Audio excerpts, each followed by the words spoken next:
I consider it my great good fortune that I was able to have the opportunity to serve the process of his creation of his books, which was a very large and very detailed process.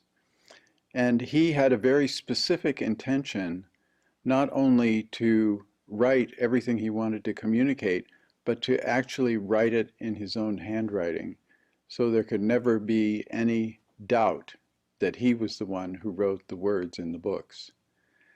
You could say, in a way, that he spent decades developing his own form of English. I think that's fair to say that he was doing that in the writing of his books. And he made use of all the features of written language and brought them to a very fine point of development, including such matters as capitalization, use of quotation marks, those two in particular. He spent a lot of consideration developing so that it would maximally communicate what he wanted to communicate. And one of his great principles is that reality is fundamentally divine. And he distinguishes between non-conditional reality, which is the divine reality, and conditional reality, which is all the things that happen for a certain amount of time and then they pass away, like a human life, for example, is an example of something in conditional reality. And he says there are these two dimensions, but even so, the conditional reality is always arising within the divine reality. And so he made great use of capitalization to point up the interplay between the divine reality and the conditional reality. And that's why you will see so many capitalized words in his writings, because he wants to bring that to the fore, that matter of the interplay of the conditional reality with the divine reality which it arises within. As we all know, when we read a book, we can often be very inspired by what the author is communicating and learn great lessons from something in a book. And naturally, Adida's books have the same function. They're very inspirational. They're very instructive. They have many, many lessons for us to absorb and learn from. But there is more to his books than these wonderful qualities. And the most significant quality of his writing is that it is a form of transmission. And so his very being is communicated through the words. And he was very intentional about this. He acknowledged that his lifetime would be limited, like any human being's lifetime, but he intentionally created ways for people to connect with him spiritually after his life as well as during his life. And his books are one of those primary ways of connecting to him spiritually. He referred to those things as his agents. And so he said his books are his agents, and they transmit his feeling of love, his feeling of bliss, his feeling of no problem, his feeling of there is no need to seek. His books transmit his quality of being, which is a quality of infinite love and no question about the divine nature of reality, his quality of no need to seek for something because the divine is already the case. I'm sure many of you have read some of the spiritual literature of the world, of Christianity or Buddhism, of Hinduism, of many different traditions.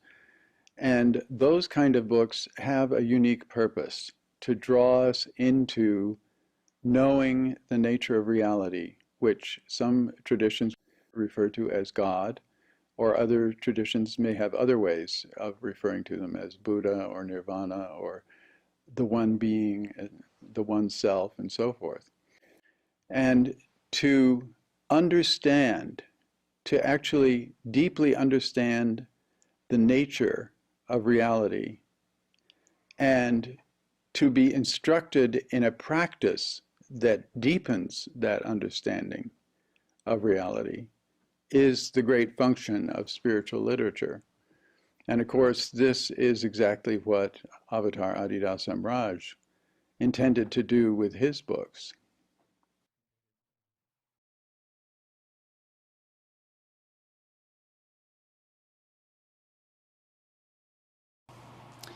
What happens in my mind a little bit to those 3D holographic posters that were popular years back, and they told you, first you can't, it just looks like noise, and they say soften your focus or soften your point of view. And I don't even know what, you relax something, I don't even know what it is, and all of a sudden this whole other picture pops out. And there's something that occurs when I'm reading your source word, your heart word. It's a little bit, something adjusts in me, I can tell. It's nothing altogether that, I mean, I kind of relax that I need that subject, and I stop racing back to find the subject, you know, as I lose it in the sentence or whatever, and I just start taking in a whole different way. Well, you're coming into coincidence with me through these words. So, to study or consider my word is to commune with me. Mm-hmm. And the more profoundly you participate in that for real and forget yourself, the more experience you'll have of being entered into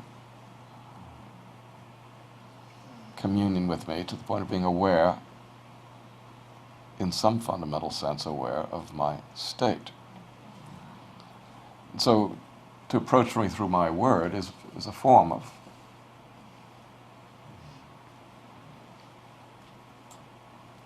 devotional communion with me. And my written and spoken word is a unique and actual means for that to occur. It's not in the same sense that any words might do that, or even any traditional text of some esoteric kind, but because of the uniqueness of the word, of my utterance. It literally does manifest me, and one who enters into it literally can be brought into communion with me. Just as you may by my murti or any of Right. the agencies of mind that are explicitly extended as such, as agents of mind. It all has the force of murti, or of my body here, and has a unique characteristic, not necessarily altogether comprehensible from any kind of figuring it out point of view or perspective, but like that kind of picture you described, which I've seen, you look at it for a while, when you let yourself go in it, you see these three-dimensional forms, flat planes of whatever the picture is, you know, fish in the ocean or whatever. Right. It looks like several flat paper-cut forms, one behind the other, in a three-dimensional space. And then when you try to focus the eyes in the way you require to perceive in the room in the normal fashion, you lose the image. It becomes just this all-over chaotic, or this all-over pattern that doesn't differentiate itself into this apparent three-dimensional space. So it is with my word. If you turn to me through it, then you can actually be entered into a profound state of communion with me through it. But not by getting confused or puzzled and so forth.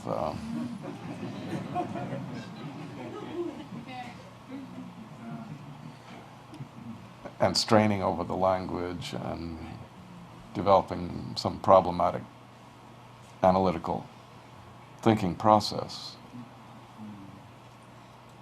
Not that there aren't things to figure out and different ways you can make use of my teaching in any instance, but there is a fundamental approach to me through my word that is really the same as meditation on me or devotional communion with me.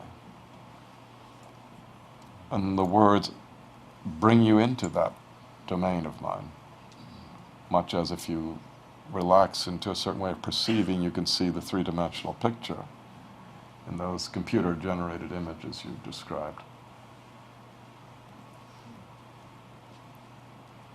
And when you let yourself, or when you spontaneously are entered into this turning to me, turning over to me, this surrendered disposition, then you tacitly do experience something of my state fundamentally. Just as if you concentrated on anyone, you might somehow or other get to feel something about their state. So when you give me your regard, turn the faculties to me, and do so through any medium, a murti form of mine, or my sitting here now, or my words, or images I've made, whatever. Anything has the force of agency, places I've established, and so on. Fully established in the spiritual sense. Anything I've given as agency of mine. If you are turned to me by the means of whatever that particular mode of agency is, you can, rightly and fully participating in that, become aware of me in a profound manner. And that will show you my nature and state directly. It is how I show myself directly, by all kinds of means I make and establish here, in which I'm establishing in perpetuity. Means that are living means that will be associated with me as I am forever. In 2006, Avatar Adida began to work on a new text that would become the Aletheon. And for the years before that, he had created several books that commented on the traditions of religion and spirituality and contrasted them with his unique way that he had revealed. But this book now, he said, was going to be what he wanted to say, was going to be pure him, pure communication of what he brings, of the bright, of reality. In some sense, he felt that now he could create the book that would fulfill the impulse he'd had after the great event of 1986 to be utterly free of the need to submit to devotees or the world, just to be as he is. And this book could be a direct communication of that. Once he said, the Aletheon is me. And many ways, that was what he had to say, was to show himself. Immediately after Adida passed, those of us who serve his written word were certain that the first thing that needed to occur was to publish the Aletheon. He had put his seal on it in the morning of the day he passed. He had devoted so much of his time and intention and poured so much of himself into that book in the last years of his life that that book needed to be present in the world as soon as possible. So we immediately began the process of bringing it to publication. And the book at the end is 2,300 pages, so it was completely out of the box of any single book we'd published before, and every step of the production was exaggeratedly intensive. So I was able to be a proofreader for that process and began reading and had been reading for many, many weeks. When you read Adida's books, it's not like reading for the reasons that we read otherwise. It's not entertainment. It's not for the accumulation of some kind of factual information or knowledge that you get from the book. It's actually a dimension. It's a universe. It's a process that you step into when you open those pages. And particularly if you're reading cover to cover, you don't know where that process is going to lead you.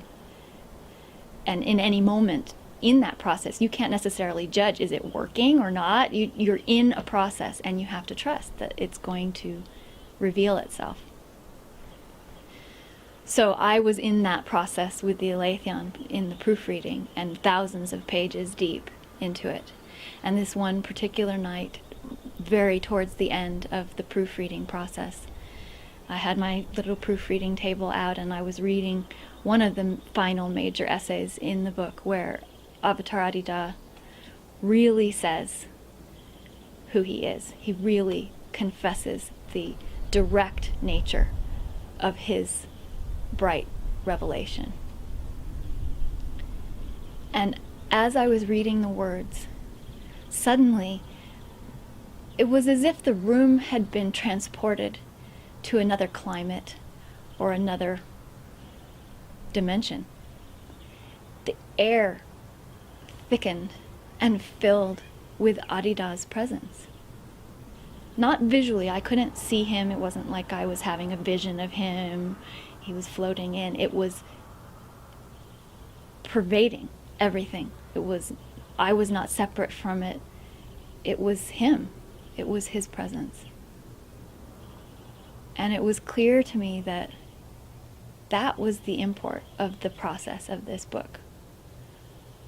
To find him, to know him, so to speak, to receive the knowledge of reality through his words.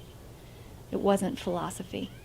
It was his communication of himself. As he'd said, the Aletheon is me. That's what the Aletheon communicates, is him.